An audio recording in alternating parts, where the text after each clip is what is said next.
Good morning, everybody, and welcome to this webinar on some of the key issues for charities arising from COVID-19. My name's Alex Peel. I'm one of the joint managing partners at James Cooper Creston, a firm of chartered accountants based in Reading in the Thames Valley. And today I'm delighted to be joined by Ru Wu from Field Seymour Parks, a firm of solicitors also based in Reading. And Ru will introduce herself more fully later on. On our agenda for today are a number of the issues that some of our charity clients have faced over the last few months, and we're going to look at things from some of the current issues arising from COVID-19 specifically. We're going to look at financial resilience and reserve policies, ways to maximise income generation, and something which is always an issue, but even more so when people are working in different ways. We're going to just touch on fraud prevention. At the end of the session, hopefully we will have time to answer some questions. So if you do have questions, then there should be a question box on your screen, and do type the question in and we will endeavour to answer those questions. If we don't answer them and you want us to get in touch with you, or you want to contact us, then our contact details will be available at the end of the webinar. If you've missed a bit, or you've got a colleague or someone you work with or a fellow trustee who you think would also like to see the webinar, then it will also be available on our website after a short time after it's finished. It may take a day or so to get it up there, but both on the James Cooper Creston website and on the Field Seymour Parks website, you should find this webinar recording as well. Hopefully today, Ru and I will sort of discuss the various issues and talk through some of those key issues. Just so that you're aware, my background, I come to this as an audit partner based at James Cooper Creston. So I work with a wide range of charity clients across the region, dealing with some of their year-end financial statements and accounting and the auditing of those accounts, but also other issues as they arise during the year. So without further ado, I will now hand over to Ru, who is going to start the first topic and obviously introduce herself a bit more. Hello everyone, thank you first of all for attending the webinar, and thank you Alex for the introduction. For those of you who I have not yet met, my name is Ru and I am a charities and not-for-profit lawyer at Field Seymour Parks. I advise both domestic and international charities and an array of not-for-profit entities on a range of non-contentious matters ranging from incorporation to governance advice to dissolution. Now, in exploring the topics that Alex has mentioned, our discussions will centre around tips from the Charity Commission, useful stats and insights drawn from our own clients and charities that we speak to. To make this as informative as I can, I will focus on issues that are either commonly misunderstood or questions that I get asked most frequently. So the first thing I want to look at today is this new Corporate Insolvency and Governance Act, which came into force on the 26th of June. Hopefully, given its AGM season at the moment, SIGA enables charitable companies or CIOs to extend their period to hold AGMs. And this is perhaps useful if, say, members have been absent due to ill health and cannot attend AGMs. So AGMs can now be delayed until the 30th of September 2020.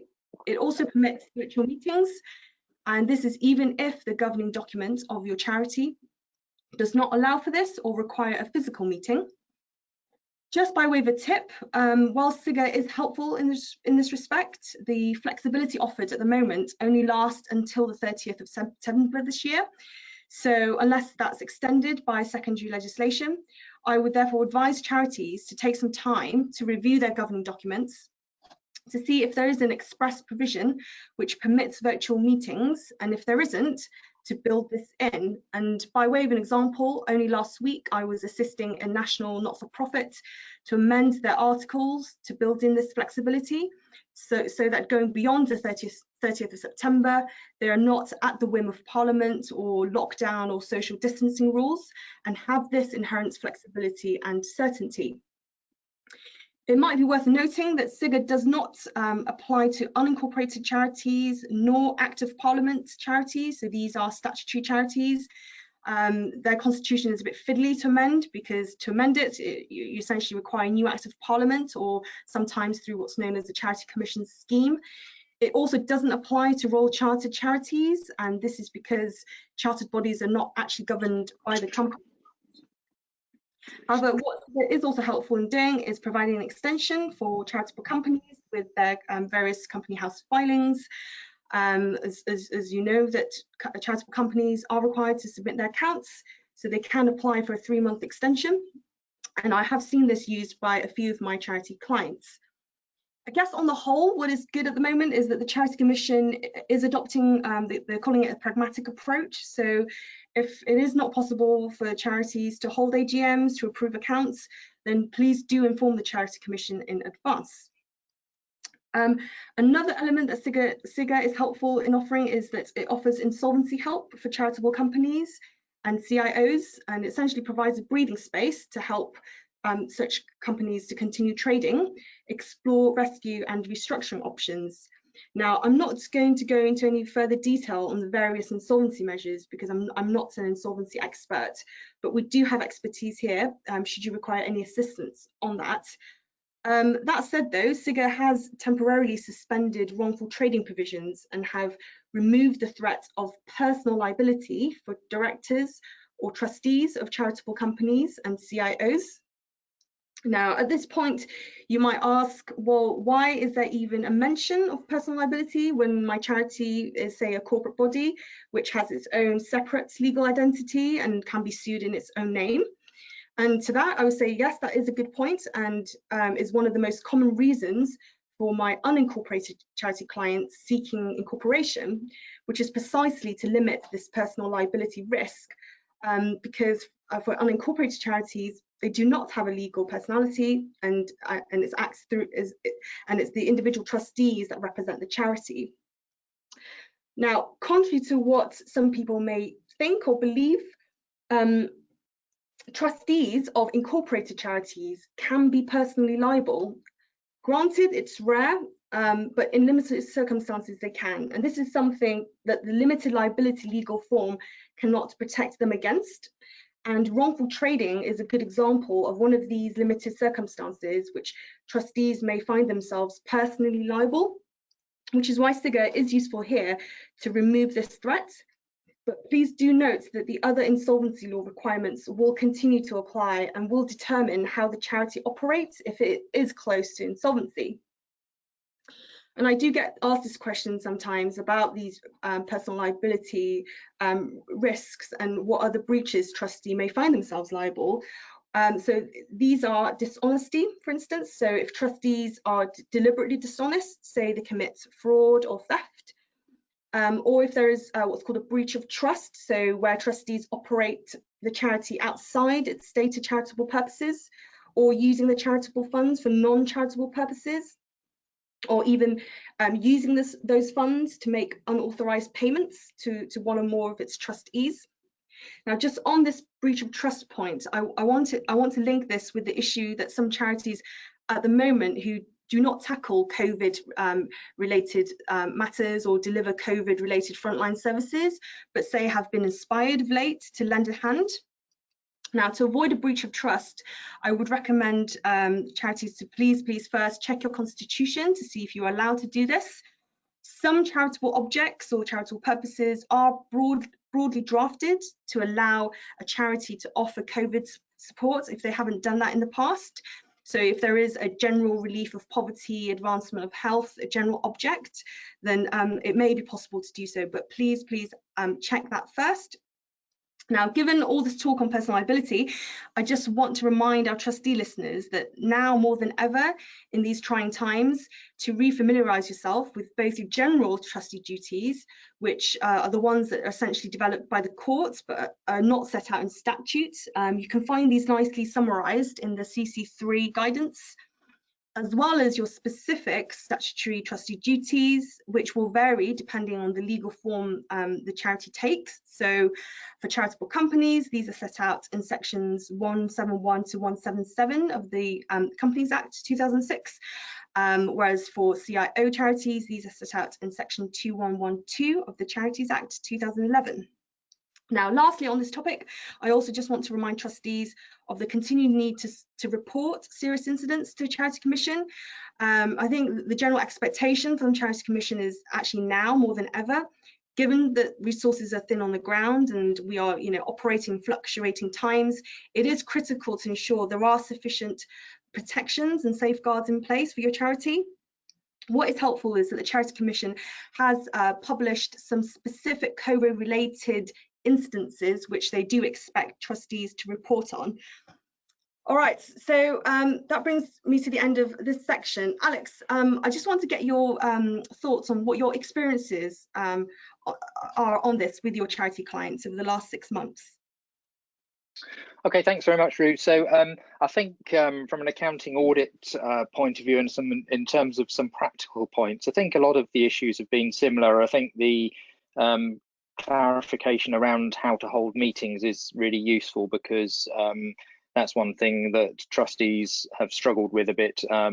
Obviously, I think in a work environment, sometimes we're more familiar with sort of holding phone meetings, video meetings, etc., and that wasn't something that many of my charity clients had been used to doing in the past. But it's amazing how quickly people get used to doing those things, and they suddenly it becomes second nature for them. I think from a practical point of view, many charities have actually continued operating, but more so the beneficiaries that they've been working with, they've had more demand, obviously depending on what the charity does, but the more demand for sort of the service that they provide. I think from a financial perspective, and in terms of the financial statements, the accounts don't change as a result of COVID, really. As Rue mentioned, the filing deadline, if you're a charitable company, can be extended, which is useful in some cases. But in the main, most of our charity clients have been managing to get their accounts done and get audits done if they need audit, independent examination, etc. And they've done those. I think one thing that is different is that in the trustees report, we would expect, and I think the general expectation would be that trustees talk about the effect of COVID-19 on the charity and reference that both in terms of current operations and also the sort of future strategy, the risk element of it, what it means for the charity going forward. And as I mentioned, in many cases, actually, the charity has been getting more income and doing better than it, or having more to do than it has done in the past because of COVID. But I think just making sure that something is included to review the position and review the effect of COVID is what we would expect to see. I think also for those charities that have been struggling a bit more and perhaps income sources have dried up because they can't raise money in the usual ways, things like cash flow forecasting are far more important than they usually are, and we'll come on to that a bit more in the next section on resilience and reserves. But one of the things that we have to do as auditors is be far more rigorous about looking at the future when we're signing an audit report. As you may well know, when we sign an audit report, we sign off on the basis that the charity can continue as a going concern, which is the words that we use. And that means that we have to look forward 12 months from the date that we sign the audit report. And just having good cash flow forecasting and an understanding of what the next 12 to 24 months look like is very important for that. So on that subject of resilience and being able to keep going and reserves, I'm going to hand back to Ruth, who's going to introduce this topic. Yeah, thanks, Alex. So on the topic of financial resilience and reserves, I think even though we're talking specifically about financial resilience, resilience, I think to be financially resilient, and from my discussions with a lot of local charities, I think broader resilience is needed. So whether that's in the form of strong leadership or regular communications with staff at all levels. So these are kind of interconnected issues. Now, given the charity sector is diverse, charities will, of course, have different funding and financial models with different levels of reserves. So please bear in mind what I'm about to say. There isn't kind of a one-size-fits-all strategy in terms of resilience. But that said, I think an obvious point to mention is, I think now more than ever, charities should really be clear on the charity's existing financials. And what I mean by that is to really drill down on the specific details and have hard facts and hard data in order to map out what the current state of play is. And to do that, it would require an internal review process. And the starting point really should always be what is in the charity's best interest. Now, the Charity Commission recommends a charity to carry out a strategic review of both its short-term, medium-term and long-term priorities. And for trustees really to understand, do they have up-to-date information regarding its finances and, as Alex mentioned, cash flow and its debts and obligations? Can trustees, for instance, explain if there are variances in forecasts for different projects, or if a certain project, say, isn't meeting its KPI, key performance indicators, can that be explained? And I think it is useful at the moment to carry out this a SWOT analysis, so this challenges, opportunity and risk analysis. And in doing so, of course, you would have to ask some hard questions sometimes and understand that there may be trade-offs. But again, it would be useful to view this in the lens of what is in the best interest of the charity. And I guess the overarching trade-off question is to consider, if the charity were to reduce costs now with the hope that this will mean it will be better placed to support its beneficiaries in the future, should that be the strategy, or should it attempt to meet the needs, the increased demands here and now, with the real possibility that in the future it may actually run into issues? And I think this is quite a balancing act. But what might assist, I guess, our trustee listeners is thinking about should you be adjusting, ending some activities, especially if they're not meeting your internal targets, KPIs? Should you be changing staffing levels or benefits? Or actually, in the extreme, should you even be winding up the charity and passing the resources to a similar but more robust charity to deliver the services? I guess one of the financial resilience strategy that I'm seeing is collaboration. Now, CAF in their June study have found as much as a fifth of charities are taking part in some sort of collaboration. Now, collaboration can be both informal, on the informal end of the spectrum, or formal collaboration. So on the more informal end of the spectrum, charities are now looking to run joint sessions, hosting joint fundraising activities, or sharing, say, equipment, staff, or making use of economies of scale.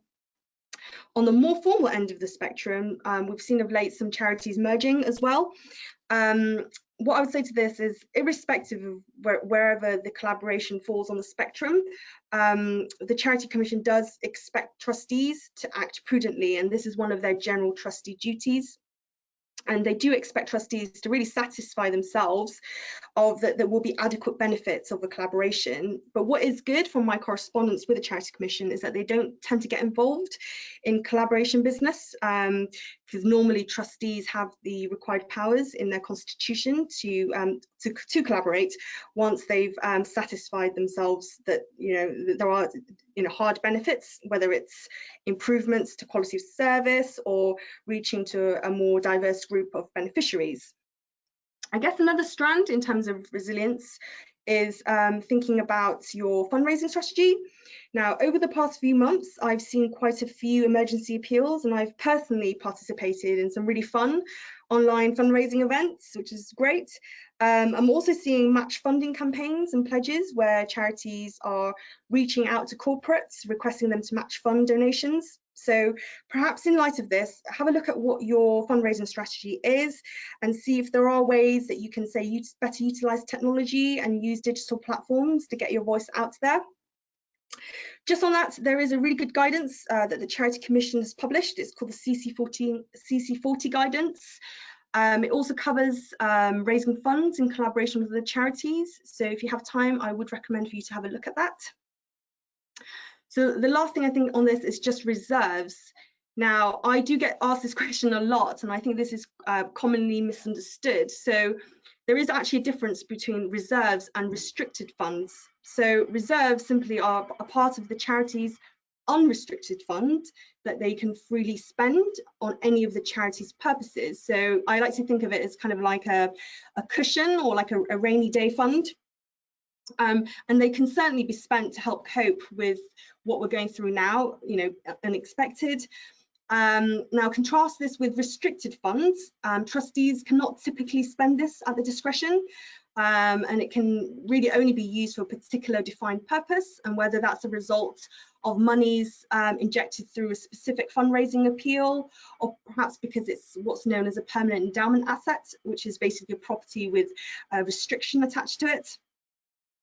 So in light of this, do distinguish between funds which trustees of charities have themselves internally earmarked, which they can, of course, easily reprioritise to accommodate the current climate, or if they are genuinely restricted funds.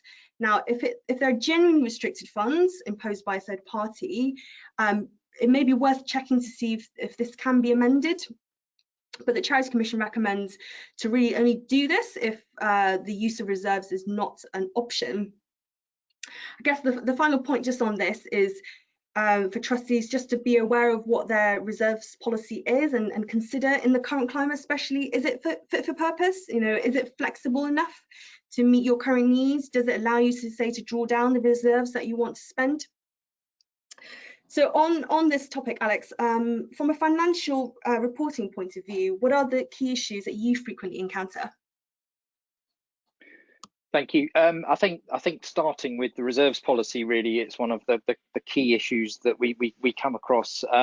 As many trustees and many people on this webinar will know, in your trustees report, there's a requirement to include a reserves policy, and there are various reasons for that, and it really is important to understand why a charity needs to have reserves and what they're going to use them for.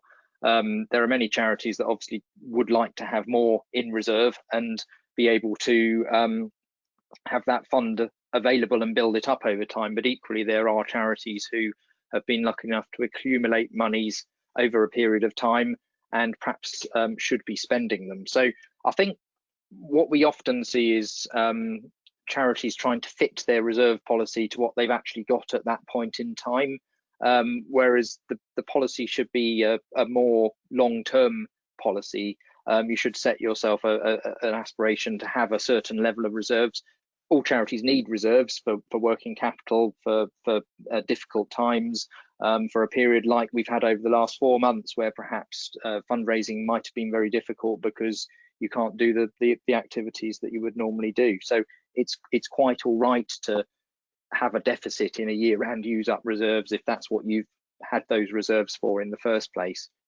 But it's very important to understand why you have them, what you need them for, and then either build up to that level, or in many cases actually spend the money that you have on the beneficiaries that your charity should be benefiting. I think otherwise, from a financial point of view and in respect of resilience, I think we've both mentioned the importance of proper financial planning, and particularly cash flow. I think all organisations, not just charities, look at the income and expenditure in terms of when their sort of revenue is booked in their statement of financial activities, and when they might spend it. But looking at the pattern of cash flow is absolutely vitally important, and having a good system to do that will enable that process to happen very quickly. And actually over the last few months, because people have perhaps not been able to get into their offices, a lot of charities have been looking at different systems, perhaps cloud-based systems, to enable more remote access. So we've talked about financial resilience and reserves. What if you need to? And so Ruth is now going to talk about ways to maximise income generation. Yeah, super. Thanks, Alex. So I sort of view this topic as falling into two camps, so internal and external strategies. Just to set the context, there was a study that CAF carried out that estimated that charities will lose approximately £4 billion in projected income because of social distancing measures. And as we all know, because of cancelled fundraising events and charities with shops, charities that trade, the closure of shops has also resulted in a huge loss of income for them. So in terms of the internal strategies, as Alex has already mentioned, I think having a form of cash flow forecast is really important. And I think what I mean by that is to identify, say, all the payments the charity will have to make over a range of different timescales, say in the coming weeks or months or 6 months, and really looking at what cash is currently available to cover payments as they fall due, and realistically what income the charity expects over the same kind of timescale that you've plotted, or to at least give a best estimate of that. And I think this internal review process will help charities to identify when they may run out of cash with the associated timescales, so that the income generation strategies can then be plotted on a useful timeline. So in terms of the specific strategies, so hopefully once you've carried out this introspection, geared with hard facts and data, you are in a better position to speak to your funders and inform them of your plans. Now, speaking to local charities and funders of late, the general sentiment I sense is that funders are a lot more relaxed and very sympathetic to the current climate, and a lot of funders have continued just to support their existing charities without further due diligence or further examination. And I know that some funders are very flexible and have even allowed charities to use money to cover core overhead costs, which is great. I spoke earlier about reviewing your fundraising strategy. So thinking about, can you raise some funds from emergency appeals if you haven't done so already? Collaboration I also touched on, that could be a potential strategy. And we've already looked at this, but being flexible regarding spending of your reserves. And I guess for some charities, but not all, debt finance might be an option as well, but only if you can service both the loan and interest, if the loan is of low interest. And I know that not all charities are in a position to do that. I guess the flip side to this is to look at ways to minimise cost to generate income. And I mentioned earlier of the trade-offs. So, do have those hard questions at the back of your head and weigh up the pros and cons. But once you've done that, maybe consider thinking about if you can put a hold to any non-essential outgoings, bearing in mind certain contracts have cancellation costs. So see if, once you've weighed that, see if that's worth it. See if you can reallocate staff to more priority areas that require immediate support. Can you, for instance, put certain services into hibernation? So I mentioned earlier, if you've undertaken an introspection, you see that actually certain projects are not meeting KPI. Should you, be cancelling such a service in the current time? And also just making sure you are making full use of technology and digital platforms. And I guess another consideration, and this is for charities with investments that hold investments, is your investment policy up to date? For those charities that are thinking of selling investments and other assets now, have you thought about, you might raise less money if you were to sell now than once we're back in so-called normal times? So is selling now the best option to meet urgent needs? And I guess a broader question of, is a charity really making best use of all the financial benefits as a charity? For instance, does a charity understand how to make the most of gift aid? Now, HMRC estimates that the amount of potential gift aid that goes unclaimed each year is 600 million. I was actually quite shocked when I read the statistic, which I guess in part is why in CAF's recent paper called the COVID-19 philanthropy stimulus package, they've actually called to make gift aid universal until the end of 2021. So it essentially removes the existing declaration requirements so that gift aid can be claimed automatically on any donation. So do watch this space on that. For those charities that are carrying out trading activities but do not currently have a trading subsidiary, have they considered whether such trading activities should be hived off to the trading subsidiary? Because again, trading subsidiaries can pay all its profits to the parent charity as a gift aid donation, which eliminates any corporate tax liability. And this is kind of a strategy again for charities that own properties. Is it really making best use of the property? For instance, has it leased out its property? If it has leased it out, are the terms favourable to the charity? Can they be renegotiated, for instance? Do bear in mind, regarding charity land disposals and leasing, there are certain charity law requirements that trustees need to adhere to, and that's set out under sections 117 to 123 of the Charities Act. Okay, I've talked a lot about the internal type strategies.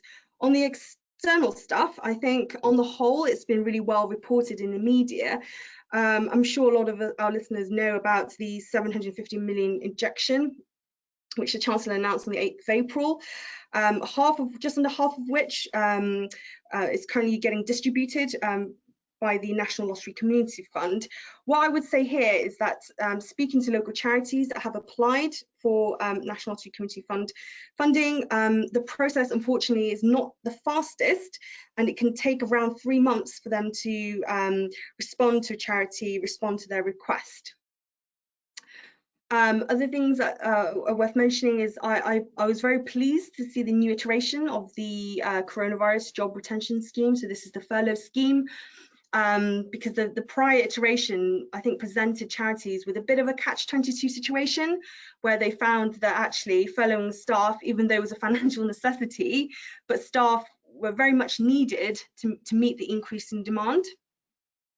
Now, from the 1st of July, we've had this new flexible furlough schemes, which basically means that charity employers can bring back their employees to work part-time, which I'm sure will help a lot of charities enormously. I was also really pleased to see the revised business interruption loan scheme for charities. Again, when it first came out, the charity needed to generate at least 10% of its income from trading, so it excluded a lot of charities, and I think a survey at the time that was carried out showed only 7% of charities were eligible. But now the British Business Bank has amended the eligibility criteria to clarify that registered charities are exempt, which is great. Other useful kind of external support that's out there, so charities can, for instance, defer VAT payments due between 20th of March and 30th of June. Charities already eligible for the 80% business rate relief via the charitable rate relief may benefit from access to the expanded retail discount scheme, which is great. Some other announcements that's been on the media, so the Charity Commission, for instance, are seeking to release over 32 million from dormant trusts and putting that into good use for existing charities, as well as another 150 million from dormant bank and building society accounts to be unlocked to help charities, which is great. Now, this type of support, there's a piece of paper on this which the government has published, and it sets out an array of financial supports available. It's called the Financial Support for the Voluntary Community and Social Enterprise. So if you'd like to find out more information about these external support schemes, then do visit that web page and have a look. I think that nicely, Alex, brings us to our last topic on fraud prevention. I think from my perspective, this issue is particularly important in the current climate, where charities may feel they need to act with haste to, say, secure, a particular grant or a funding, or to agree without perhaps their usual due diligence to work with a new third-party fundraiser. So I can see how charities are more vulnerable and susceptible to this, given the financial constraints and pressures that they're facing. So Alex, I think you're going to give us some recent cases of charities that have unfortunately fallen victim to fraud and inform us of some of the hard lessons learned. Thank you. Yeah, and I think it's sad, but unfortunately fraud does happen. I've been doing what I do for just over 20 years now, and it doesn't come up that often, but it does come up, and particularly recently in terms of cyber fraud, which I'll touch on in a minute in terms of some examples where all charities could get caught out. So you can probably split the frauds that happen into internal fraud and external fraud. And as I said, sadly, we've seen both in charity clients over the last few years. So I think what it's worth saying is that it happens very rarely, but it does happen. So don't think that, oh, it won't happen to me because I won't do that in my charity, or I'll never do that. And I think the first example that I'll just mention is particularly relevant in current circumstances where perhaps people can't get into the offices, people are working remotely. So the first example, I'm sure everybody out there, everybody listening will say, I would never do that, but people do it. We see it all the time. The first example is where the charity had perfectly good bank authorization processes set up, but unfortunately, someone who normally authorizes was going on holiday, and they trusted their financial controller, so they gave their financial controller the ability to both set up and do both approval parts of a payment. That then led to said person then making payments to themselves, did it once, got away with it, usual story, did it again. And that we shouldn't do that sort of thing. But I think it does happen, and we used to see it with checks being pre-signed, and now in the days of more modern technology, we see it still. So with online approvals, so those are there for a reason. So if you need two people to approve a payment, that's what you need. I think that's an example of an internal fraud. Externally, and this is where I think really the biggest risk exists for charities and all entities these days, because internal happens fairly infrequently, luckily, but externally it's happening all the time, and particularly where you get impersonation. So I've got a couple of recent cases. One relates to payroll, whereby somebody emails your financial controller, the accountant, saying, hello, I'm so-and-so, I work in this department of the charity. The email looks genuine, and they just say, by the way, I've changed my bank account so that when you pay my salary next month, can you just make sure you update the details? And obviously the financial controller goes, oh yeah, right, okay, I'll update the details, change the details in the system. And then of course, when they pay the salary, it wasn't the employee at all, it was a fraudster, and they make the payment to the wrong account. A variation on that theme is, of course, the supplier version of it, where you have an ongoing supplier, someone's hacked into the email, they pretend to be that supplier, just saying, okay, when you next pay us, please can you note that our bank details have changed, and make sure that you update your records. Of course, you then go and make payment to that supplier for a valid invoice, and it goes to the wrong place. And I've seen that several times over the last year. The other one, just to mention, and again, I'm sure you will all say I wouldn't fall for it, but people do fall for it, is the one where perhaps the chief executive or someone in that position in the charity will say, or email, or it looks like they've emailed their financial controller or the person doing the account saying, oh, by the way, it's very urgent, I need you to make this payment, because unless you make that payment, we can't book the venue for this event that we're doing, or we can't do X, Y, Z. It really needs to go this afternoon. And the financial controller of the charity, the accountant of the charity, believes the email to have come from the person who it says it comes from, but of course it doesn't. And of course, the bank details are false, and the payment gets made to a criminal. And again, I've seen that happen a couple of times over the last year or so. Often when people are rushed, they're just about to leave the office on a Friday afternoon, and they just want to get it off their desk, sort of thing. And unfortunately, the fraudsters don't need to be lucky many times. So it does happen. So I think the message is, be vigilant. If you have controls in place, make sure that those controls are operated, and particularly with external fraud, just be very, very careful in terms of how you operate and what you do. Rue, I don't know if you have any further comments on that. Yeah, no, I 100% agree with your point about being vigilant. In fact, what the Charity Commission recommends is trustees really should take a proactive approach, and they actually have published, they've got this 8 guiding principles on fraud prevention. And the first point really is that this is really a question of when and not an if question regarding fraud. And there is an expectation from the Charity Commission, because of the fact that trustees have a duty to ensure that they can safeguard their assets, and that in practice they need to ensure there is robust governance, internal governance, and strong financial management, and that ought to at least ameliorate some of the cases, Alex, that you've mentioned. What is good is that the Charity Commission isn't prescriptive about the range of controls, and I think that's very much down to the size and the activity of the particular charity.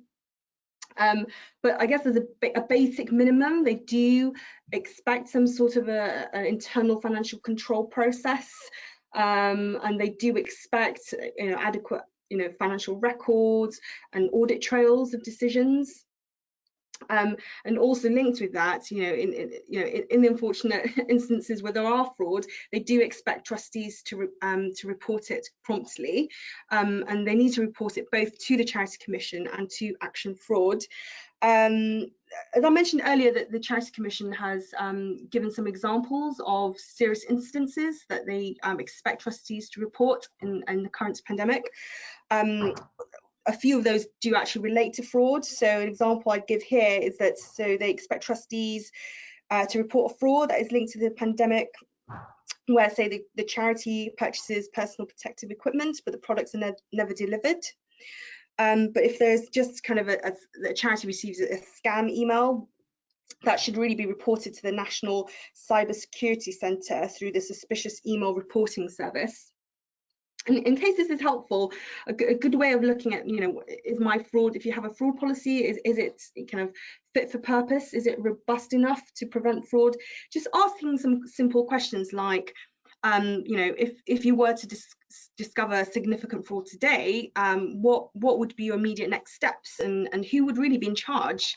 And those charities that do have anti-fraud measures, have they been tested, for instance, and have they been communicated with all levels of your staff and volunteers, so that they have the confidence to report it? And I think that effective fraud prevention does begin with good governance, but that needs to be underpinned by a broader kind of good and sound organizational culture and sound management. So it's not just at the trustee level, it needs to really disseminate to the wider charity. And then maybe just the last thing on this is, Alex, you mentioned impersonation, because as I said earlier, that a lot of charities are fundraising a lot at the moment. Things just to be aware of, unfortunately there's been instances of fraudsters setting up websites to mimic your charity's website to gain access to donor bank accounts or divert funds away from the charity.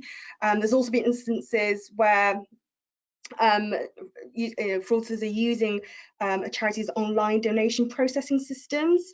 So I think just to be alive to these issues and have in the back of your head, this is potentially an issue that may happen to us as well, and we're not immune to this. It would be very useful. So yeah, so that brings us to the end of the topics that we have discussed today. I don't know whether we've got any questions at the moment. I'm just okay, it doesn't look like we have any questions, in which case I'll be happy just to conclude this session. So from my perspective, I guess the recurring theme of trustee duties is quite important, and I think it does cut across all these topics. I don't think it should ever be something that's viewed in isolation.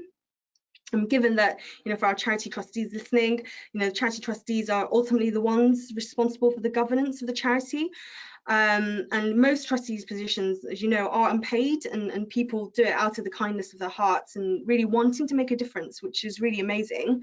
But the Charity Commission does expect trustees to act with reasonable care and skill, and to take their responsibilities seriously. So I think knowing what these duties are and what's expected of them will ensure that trustees do not stumble in their roles and avoid making mistakes and in some, yes, rare cases, but incur personal liability. And I think this is particularly important in the current period where there are lots of socioeconomic uncertainties, and trustees may feel that they are under pressure to make certain decisions, which I think is all the more reason to, if you can, take a step back and revisit your duty requirements, and if needs be, seek external help and support. Given we don't have any questions, if you do have any kind of questions that comes to mind later that you'd like to discuss in a bit more detail, I would be happy for you to get in touch. As Alex mentioned at the beginning, our contact details can be found on the Phil Seymour Parks and James Cooper Creston's web pages. Alternatively, I'll be happy for you to connect with me on LinkedIn and message me directly. And just as an aside, and in case this is useful, I host a monthly charities and not-for-profit podcast series where I interview representatives from a range of charities and not-for-profit entities, and we discuss topical issues, including the ones that we looked at today. My guests often share useful tips and learning points, which you may find interesting or relevant. So you can find these podcasts on fsp-law.com. Okay, well, that just leaves both me and Alex to say a big thank you for attending and for joining us. Please do stay safe and take care. Thank you.